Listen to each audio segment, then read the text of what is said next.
তুমি মাটির ঘরে থেকে যদি মাটির প্রদীপ হও, বা ময়ূর মহল জুড়ে যদি ঝাড়বাতি হয়ে রাও। তুমি মাটির ঘরে থেকে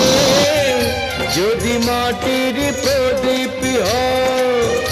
বা ময়ূর মহল জুড়ে যদি ঝাড়বাতি হয়ে রাও, তবু ছড়াতে গেলে